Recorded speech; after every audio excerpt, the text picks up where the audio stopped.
की शासक बनाने के लिए। और हर पीढ़ी का ये कर्तव्य होता है कि आने वाली जो पीढ़ी है उसको बेहतर स्थिति में पहुंचाने के लिए त्याग करें। आप क्या करते हैं? अपने जो बच्चे परिवार में पैदा किए होते हैं क्या करते हैं? क्या करते हैं? नहीं करते।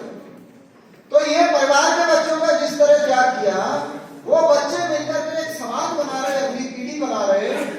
उनको सबको कैसा देश में आप चाहते हैं, उनकी हैसियत क्या चाहते हैं, ये कौन सोचेगा? जैसे परिवार में आपने त्याग किया, वैसे ही इनका जो सामूहिक जो है इस तरह सामूहिक हैसियत है, उसको उस लेवल का बनाने के लिए त्याग करना पड़ेगा। तब जाकर के हमारी आने वाली जो पीढ़ी है, जो आ रही है, बड़ी हो रही है, उसकी भी पीढ़ियां आएंगी, ये इस देश की शासक बन पाएगी। और ये हमारा हक है, अधिकार है, रैबोकरण नहीं है, ये हमारा अधिकार है। दो कारणों से। पहला ये कि हम इस देश की मूल निवासी जमात है, तो देश हमारा है। आपने दुनिया में कोई ऐसा डेमोक्रेटिक देश देखा है? कोई भी जहां की मेजॉरिटी जो है, बहुमत जो है, वहां की मूल निवासी समाज हो और शासक बाहर से आई हुई छोटी संख्या वाली जाति करे। साउथ अफ्रीका वालों ने ठीक कर दिया कि नहीं कर दिया? कर दिया कि नहीं?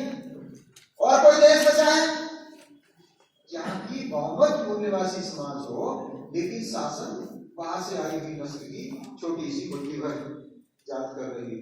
कहीं देखा है? हम ही निकम्मे हैं जो इसको झेल रहे हैं। ये क्या है हमारा निकम्मापन। सो हम इस देश की मूल निवासी जात है, मतलब इस देश के असली मालिक हैं। ये देश हमारा हक है, मालिकाना है हमारा इसका। इसलिए इस देश का मालिक इस समाज को होना चाहिए, हमारी पीढ़ियों को होना चाहिए, हमारी इस वर्तमान जमात को होना चाहिए। दूसरा कारण डेमोक्रेसी। तो डेमोक्रेसी में, प्रजातंत्र में जिसकी संख्या सबसे ज्यादा, शासक उसका होना चाहिए। मगर अभी हो क्या रहा है? 2.5% वाला सबको उल्लू बना करके शासन कर रहा है, चाहे सीधा या दिक्कत कोई ना। अब इस स्थिति को बदलने के लिए वामसेट का जन्म हुआ है, और वामसेट को इस दिशा में समाज को तैयार करना है। बच्चों को भी तैयार करना है, जवानों को भी तैयार करना है, प्रौढ़ को भी तैयार करना है, बूढ़ों को भी तैयार, महिलाओं को भी तैयार करना है, पुरुषों को भी तैयार करना, विद्यार्थियों को भी करना है, कर्मचारियों को भी करना है। पूरे समाज में ये दिमागी तैयारी करना, ये वामसेट का काम है, वामसेट का मिशन है, वामसेट की भूमिका है, दायित्व।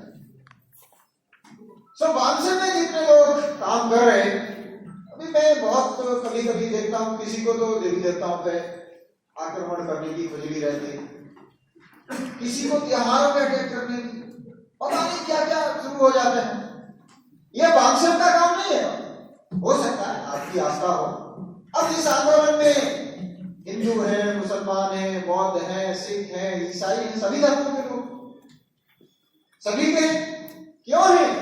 क्योंकि ये सारे धर्म हमारे समाज में यहाँ पनपाए हैं, पैदा किए हैं, बढ़ाए हैं और देश को मजबूत बनाए, और कोई नहीं है उनमें।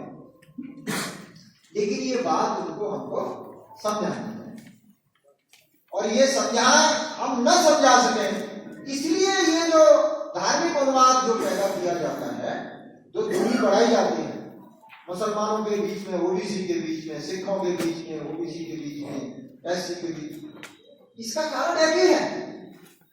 ये जो सच्चाई है जो मैंने आपके सामने रखी, ये इनको समझ नहीं आनी चाहिए। बस लड़ते रहो एक दूसरे से।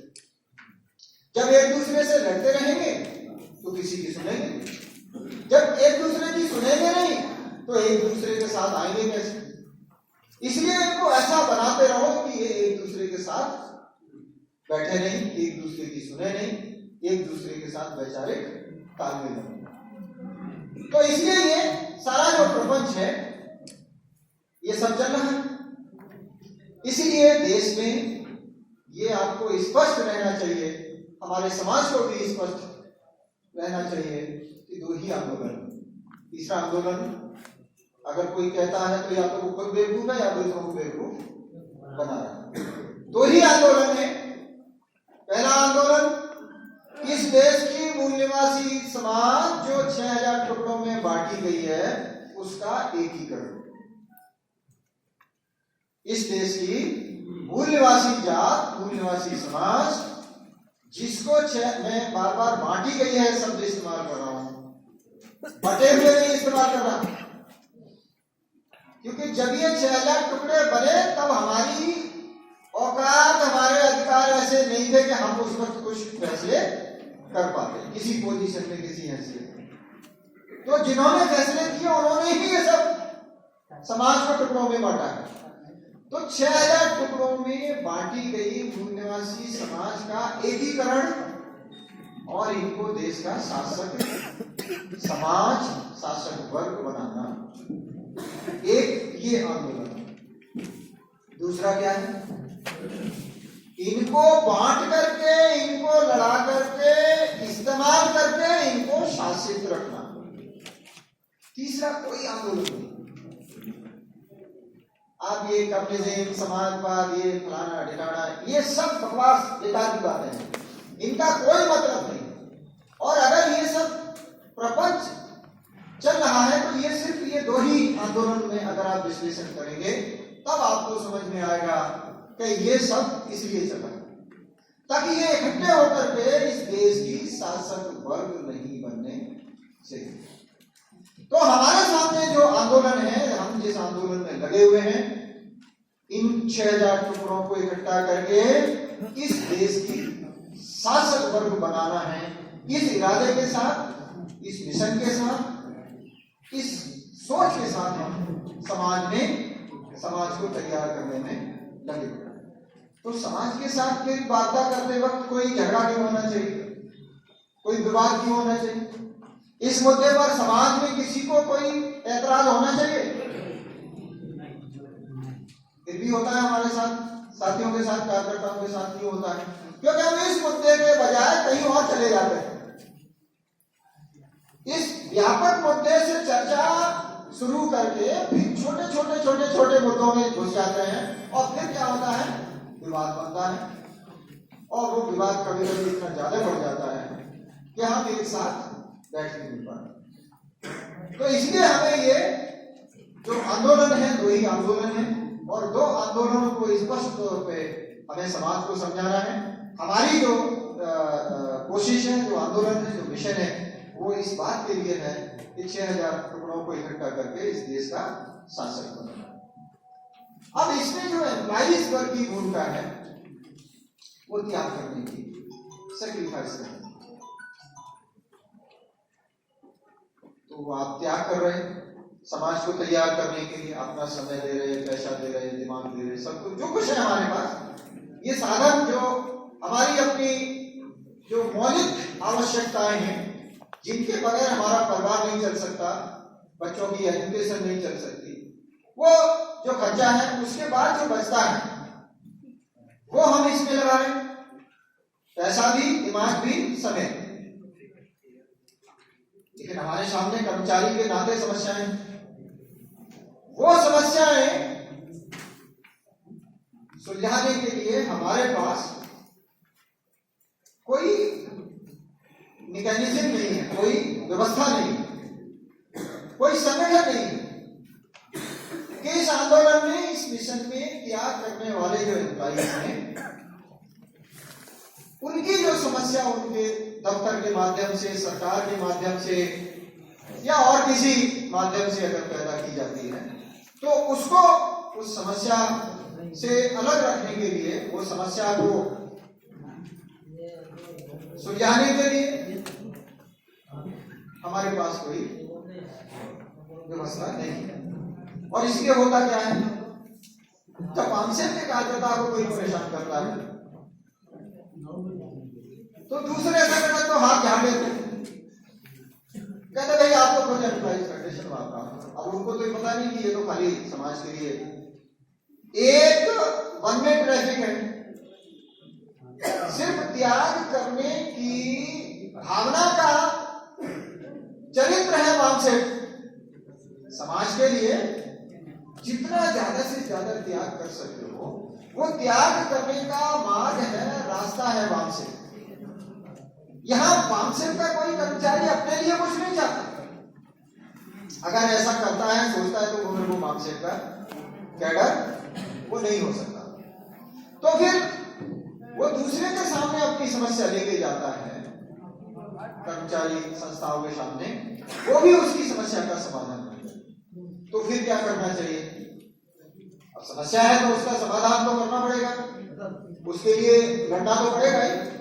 इसलिए मूल निवासी कर्मचारी कल्याण महासंघ का जन्म हुआ कि वामसेट के कार्यकर्ता को अपनी जिम्मेदारी निभाते रहने के लिए जरूरी है कि कर्मचारी के तौर पर उसकी समस्याओं से लड़ने के लिए हमारे पास एक मूल निवासी कर्मचारी कल्याण महासंघ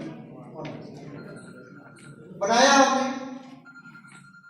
और ये मूल निवासी कर्मचारी कल्याण महासंघ अब ये वामसेट की देन है, लेकिन वामसेट की तरह वैचारिक नहीं है। इसमें वामसेट की विचारधारा वामसेट के कैडर के साथ में वो अपनी बात करते हैं, अपना विचार रखते हैं, अपने प्रसार जो भी है अपनी विचार आगे बढ़ाते हैं जो साथियों के संपर्क में। लेकिन अब ये कर्मचारियों की समस्याओं का एक संगठन बन गया। अब उसमें तमाम विचारधाराओं के लोग हो सकते हैं, कई कम्युनिस्ट आंदोलन से आए हुए कर्मचारी हो सकते हैं, कई दूसरे विचारधारा के कर्मचारी हो सकते हैं, लेकिन वो हमारे समाज के हैं कि नहीं? अगर वो हमारे समाज के हैं तो स्थिति एकदम अलग हो जाती है। जैसे मान लो प्रमोशन में रिजर्वेशन खत्म हो रहा, ऐसा एक समस्या सबके सामने आ गई। अब SC ST है, अब SC का सर्टिफिकेट ये देके नहीं दिया जाता कि ये सिख है या ये हिंदू है या ये बौद्ध है। वो बौद्ध को भी मिलता है, हिंदू को भी मिलता है, वो सिख को भी मिलता है। ST है, अब ST का जो सर्टिफिकेट मिलता है ऐसा नहीं है कि साहब अगर ईसाई होगा तो मिलेगा, मुसलमान ST होगा तो मिलेगा, हिंदू ST होगा तो मिलेगा। ये सोच करके ST को सर्टिफिकेट नहीं मिलता। ST का सर्टिफिकेट ये सोच के मिलता है कि वो ट्राइब है, उसकी जो पहचान है, कल्चर है, वो एक ट्राइब की है या नोटिफाइड ट्राइबल एरिया भी हो सकता है, ये देख करके मिलता है। तो अब वो हिंदू भी हो सकता है ST, वो ईसाई भी हो सकता है, मुसलमान भी हो सकता है, ओबीसी जैन को छोड़ के बाकी सारे धर्मों से। मुसलमान बड़े पैमाने पर बहुत सारी जातियां ओबीसी में हैं, मुसलमानों से, ईसाइयों में भी कुछ जातियां हैं, सिखों में बड़े पैमाने पर ओबीसी की जातियां, बड़े हिंदुओं में तो है ही, बौद्धों में भी हो। तो इसलिए जब हम SC ST OBC के अधिकारों की बात करते हैं तो वहां पर यह धर्म नहीं आता, वह धर्म का लेना देना नहीं है, वो किस धर्म का है किसका नहीं है ये लेना देना नहीं है। जैसा मैंने बताया कि ये मूल्यवासी है जिसने तमाम धर्मों में जाकर उन धर्मों को बढ़ाया। सो ये OBC है, SC है, ST है, अगर कर्मचारी के तौर पर इसके अधिकारों पर आक्रमण हुआ तो जो संघर्ष होगा वो ये नहीं देखेगा कि ये वामसेट की विचारधारा को मानता है, वहां मूल्यवासी कर्मचारी कल्याण महासंघ के तौर पर मुझे ये देखना होगा कि ये SC है कि नहीं, ये ST है कि नहीं, ये OBC है कि नहीं, मुझे बस इतना ही देखना होगा। और मुझे उसको ये कहना होगा कि ये हमारे अधिकारों पर आक्रमण है, हमें इसके लिए संघर्ष करना पड़ेगा। तो ये मूल्यवासी कर्मचारी कल्याण महासंघ निकला वामसेन संगठन से है, लेकिन एक विशेष भूमिका के लिए निकला है कि कर्मचारी जो है SC ST OBC मूल्यवासी समाज का जो कर्मचारी है, उस कर्मचारी को उसकी समस्याओं से निजात दिलाने के लिए हमें संघर्ष करना है, उसके अधिकारों को सुरक्षित करने के लिए हमको संघर्ष करना है, और इस कर्मचारी को देश की सबसे बड़ी ताकतवर कर्मचारियों की संस्था बनाना है। ये उद्देश्य के साथ मूल्यवासी कर्मचारी कल्याण महासंघ का उदय हुआ और हम इसी दिशा में आगे बढ़ रहे। इस साल, पिछले साल हमने 7 राज्यों से कार्यकारिणियां बनाकर काम आगे बढ़ाया था, बाकी राज्यों में कम थी।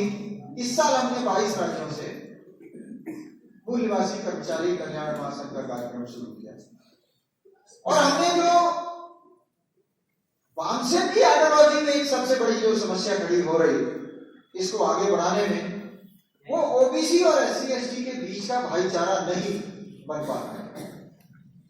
जब कर्मचारी क्षेत्र में आप देखोगे तब क्या है, डायरेक्ट भर्ती में तो OBC SC ST के बराबर है। डायरेक्ट भर्ती में OBC को भी रिजर्वेशन मिला हुआ है, ST को भी मिला है और SC, और ये सारे के सारे संविधान के अनुच्छेद 16(4) के अंतर्गत ही सीधी भर्ती में इनको रिप्रेजेंटेशन का अधिकार मिला हुआ है। लेकिन जब प्रमोशन में जाते हैं तो गड़बड़ हो जाती है, वहां OBC को नहीं मिला। प्रमोशन में OBC को रिप्रेजेंटेशन नहीं है, तो प्रमोशन में जब रिप्रेजेंटेशन पे अधिकार जो है तौर पे उस पर आक्रमण होता है, तब OBC किसके साथ होता है? SC ST के साथ क्यों?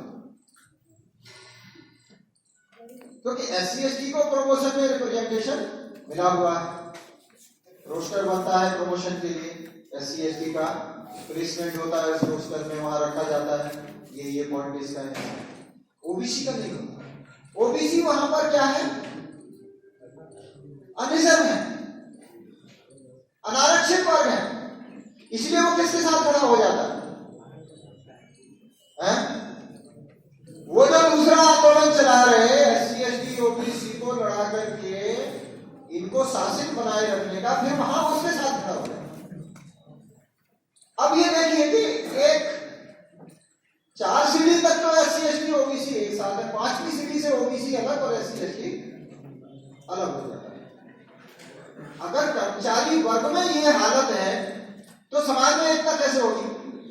हर कर्मचारी अपने परिवार में चर्चा करता ही है, अपने पड़ोस में बैठेगा, 50 लोगों के, 10 लोगों के, 20 लोगों के साथ बैठेगा, कहीं पार्टियों में जाएगा, कहीं दूसरे कार्यक्रमों में जाएगा, वहां चर्चा करेगा। तो वो क्या चर्चा करेगा? अरे यार ये ना मेरा प्रमोशन हो जाता, ये साला SC ST का जो है ना ये प्रमोशन में रिप्रेजेंटेशन था, इस चक्कर में वो निकल गया फलाने का बरादरी का और मेरे। अब वहां मनोविज्ञान क्या बनेगा? जो OBC के लोग होंगे यार ये खत्म होना चाहिए, ये नहीं बनेगा कि OBC का होना चाहिए, क्योंकि OBC उल्टा सोचता है। जैसा मैंने बताया आपको, ये वामसेन ने आंदोलन की बदौलत सीधा सोचने लगा थोड़ा बहुत, और जितना सोच रहा है ये सिर्फ एक ही संगठन को, एक आंदोलन को इसका श्रेय जाता है, वो वामसेन। नहीं तो ये उल्टा सोचता है, अपने अधिकारों को लेने की नहीं सोचता, दूसरे को मिला इसका नहीं होना चाहिए, तो ये ऐसा सोचता है और फिर ये नफरत सामाजिक बन जाती है। अगर इसको बांटना है, अगर इसको भाईचारे की जो प्रक्रिया है, यात्रा है भाईचारे की, इसको आखिर तक लगातार जारी रखना है, एक साथ मिलकर के अगर चलना है, तो OBC का भी प्रमोशन में रिप्रेजेंटेशन चाहिए। OBC का प्रमोशन में रिजर्वेशन चाहिए।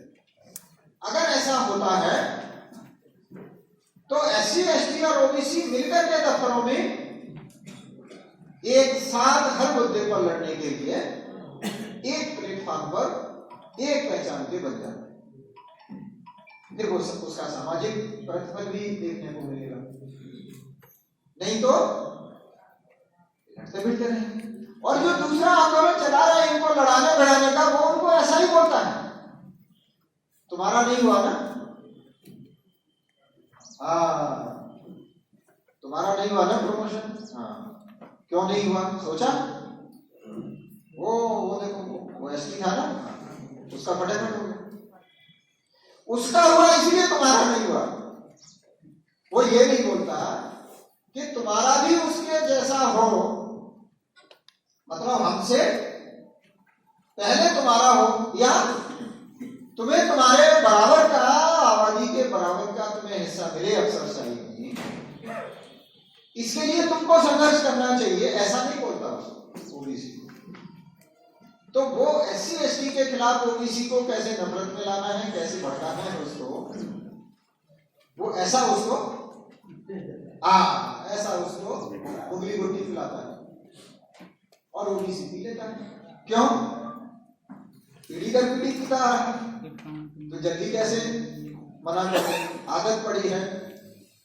अब वो आदत जो OBC में पड़ी है अपने अधिकारों के कत्ल करने वाले को मानने की, वो जल्दी कैसे करे, अभी तो और कत्ल कराएगा। तो अब उसको ये समझाएगा कौन? ठीक है आज दिमाग कम है, कल ज्यादा हो जाएगा, मगर जितना दिमाग है उसको तो इस्तेमाल करने लायक बनाया जाए, वो हमारी जिम्मेदारी है, वो हमारी जिम्मेदारी हमने ली है ना। देखो जो जला हुआ दिया है वही दूसरे को जला सकता है ना, बुझा हुआ कैसे जलाएगा जिसमें खुद रोशनी नहीं है। तो हम समझते हैं इसलिए हम ही समझा सकते हैं। तो इसलिए मूल्यवासी कर्मचारी कल्याण संघ ने इस साल का जो कार्यक्रम बनाया उसमें हमने पहला जो मुद्दा है जिस पर हम कार्यक्रम कर रहे पूरे देश में जगह जगह, और आपको भी झारखंड में करने चाहिए। झारखंड का जो ऑनलाइन मीटिंग था कल मनोराम जी ने जो शुरू किया, आप सब लोगों को 7 बजे वो देखना चाहिए, आज उसको रिपीट कर दीजिए। वो पहला मुद्दा ये है, हम सारे प्रांतों में 22 से 22 प्रांतों में हम ये चला रहे हैं। पहला मुद्दा है OBC को प्रमोशन में प्रतिनिधित्व चाहिए और OBC की क्रीमी लेयर खत्म हो, ये पहला मुद्दा हमने रखा। कारण मैंने आपको बताया, 52% आबादी धोखेबाजी, गद्दारी, मक्कारी की शिकार होती रहे और उसका हिस्सा 2.5% खाता रहे, तो ये देश प्रजातंत्र नहीं बन सकता। इस देश में कभी गरीबी खत्म नहीं होगी, इस देश में कभी अच्छा शासक नहीं बन सकता, कभी नहीं बनेगा। आप कितना ही कोशिश कर लीजिए, गाली गलौज करो, अपना दिमाग को जलाओ, खुद करो, ये बहुत गलत है, वो रहेगा। 52% का हिस्सा 2.5% खाता रहेगा तो समस्या ही रहेगी, समाधान थोड़ी रहेगी, समस्या है। और ये इसलिए भी OBC का ये प्रमोशन में रिप्रेजेंटेशन जरूरी है। नीतियां बनाने का, लागू करने का, कानून बनाने का, लागू करने का काम किसकी जिम्मेदारी है? अफसरशाही। जो अफसरशाही है, चाहे वो विभागों में हो, मंत्रालयों में हो, या जिले में हो, या तहसील में हो, या ब्लॉक में, ये अफसरशाही की जिम्मेदारी है कि वो कानून का राज स्थापित करे, सभी को न्याय सुनिश्चित करे, शोषण न होने दे किसी का, किसी पर अत्याचार न होने दे, सरकारी योजनाओं का ठीक ढंग से सबको लाभ मिले, अच्छी पॉलिसी बने, अच्छा कानून बने, अच्छी न्यायपालिका बने, अच्छी पुलिस हो, अच्छे स्कूल हो, अच्छे मेडिकल कॉलेज हो, अच्छी स्वास्थ्य सेवा हो, सबके लिए दवाई हो, सबके लिए खाने को हो, सबके लिए पीने को, मतलब वो पीने को नहीं, पानी पीने को। हाँ, पीने का मतलब बहुत से तो ये सब जो है सबके लिए उपलब्ध हो, जिंदगी के लिए जो जरूरी चीजें हैं, एक इज्जतदार सम्मानित जिंदगी हर नागरिक जिए, मूलभूत आवश्यकता उसकी पूरी हो, ये जिम्मेदारी अफसरशाही की। और अफसरशाही में ओबीसी है ही, SC ST है, बड़ी मुश्किल से खींच खांच के 14% हुआ है, 22.5 की जगह। तो वो झारखंड में मुझे पता नहीं कितना प्रतिशत हुआ, आखिर गया किधर ये? ओबीसी का भी अफसरशाही खा गया, बाकी नीचे की नौकरियां भी खा गया, SC ST की भी अफसरशाही और नौकरियां खा गया, तो गया कहां और क्यों गया? आखिर आप जानते हैं अफसरशाही का अपॉइंटमेंट कौन करता है? नियुक्ति अफसरशाही की नियुक्ति कौन करता है?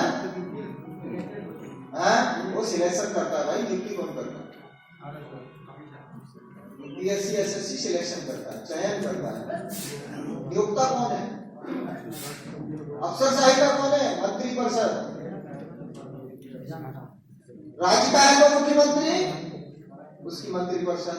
केंद्र का है तो प्रधानमंत्री, उसकी मंत्री परिषद। ये तो सीधी भर्ती में बता रहा हूं आपको, प्रमोशन में तो पूरा उनके हाथ में होता है। प्रमोशन जो होता है, जो सीनियर अफसरशाही है, बड़ी अफसरशाही है, आपके यहाँ जॉइंट सेक्रेटरी से ऊपर शुरू होता है, कमिश्नर वगैरह जो है, DM वगैरह जो कलेक्टर बनते हैं, और हमारे यहाँ केंद्र में जो है वो जॉइंट सेक्रेटरी से ऊपर होता है, कमिश्नर, जॉइंट सेक्रेटरी से। प्रधानमंत्री, उसकी अध्यक्षता में एक कमेटी होती है, वो तय करती है किसको प्रमोट करना है, किसको। अब आप सोचो, आपने बिठाला किसको है? या तो नालायक आदमी को या मकार आदमी को। एक तो काज, क्या बोलते हैं, एक तो कोड़ और उस पर हो गई खाज, तो एक तो निकम्मा, उसमें मक्कार। अब वो क्या करेगा? जैसा उसके इर्द गिर्द सलाहकार मंडली बनाई है उसने, वैसा ही करेगा। तो प्रधानमंत्री के कार्यालय में सलाहकार कौन है? अरे वो तो PMO में देख सकते ना, कौन कौन है वहां? पंडित है और कायस्थ है, तो ही जातियों के लोग, बाकी सब। तो उसको सलाह जो देते हैं उसके हिसाब से ही तो चलेगा। अब प्रधानमंत्री तो इतना समय उसका होगा नहीं कि वो लगा रहा है, उसे तो कहीं गीता काटना है, कहीं कुछ करना है, कहीं इधर कहीं उधर, वही ऐसे मुख्यमंत्री का भी होता है। तो ये पूरा जो कर्मचारियों का, समस्याओं का जो जनक है, वो कहां छुपा हुआ है? पॉलिटिक्स में। पॉलिटिक्स में छुपा हुआ है। इसीलिए हमने हमारे मक्तब के साथियों को बोला, और आप सबको भी उसमें, मानसिक को भी साथ में लग जाना चाहिए। जहां भी MP MLAs को जाओ, उनके पास या मेल करो और फिर उनसे समय लो, उनसे बात करो। SC ST OBC के जितने MLA MP हैं, सब